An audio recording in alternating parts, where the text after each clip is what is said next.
Good afternoon, everyone. This is Ibrahim Awad, serious injury, wrongful death attorney in Atlanta, Georgia. I hope everyone is staying safe. I wanted to share my insight as to Governor Kemp's order of reopening certain establishments like massage parlors, like bowling alleys, like gyms, like tattoo parlors.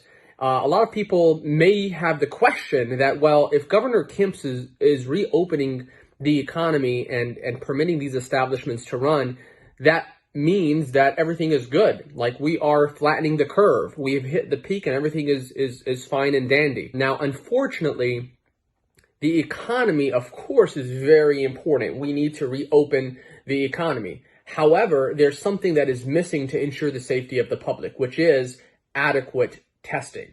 We don't have adequate testing to really differentiate between who has the virus and who does not. And since we know people can have the virus and be totally asymptomatic, meaning they're not sneezing, they're not coughing, they don't exhibit shortness of breath, and they are still spreading the virus unknowingly. So as it pertains to my duties as a personal injury and wrongful death attorney, it's very unique that I am able to share my insight as to how we can prevent harm.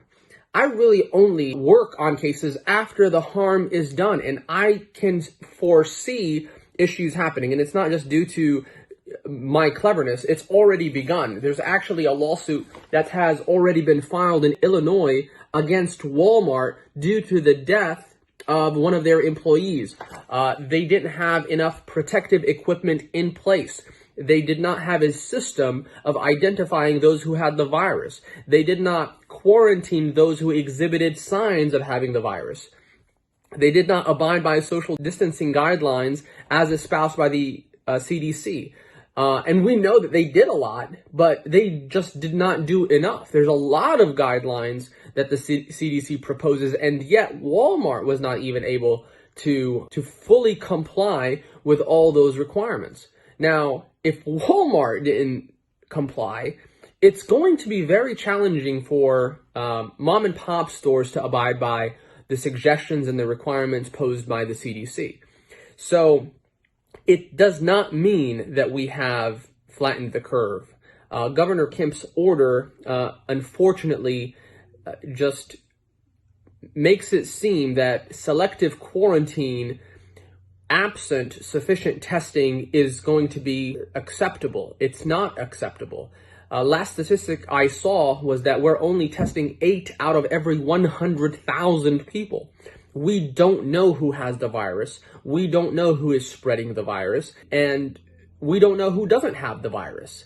So opening up these establishments really opens up liability, exposure to liability on these establishments for not implementing the requirements and the guidelines as espoused by the CDC. Again, it's unique for me to share my insight because I can only work on cases actually after the harm is done. I don't want to be working on these cases. I don't want a family that is grieving and mourning the loss of their loved one to call me and say, we suspect that our loved one passed away because there was not sufficient protocol in place.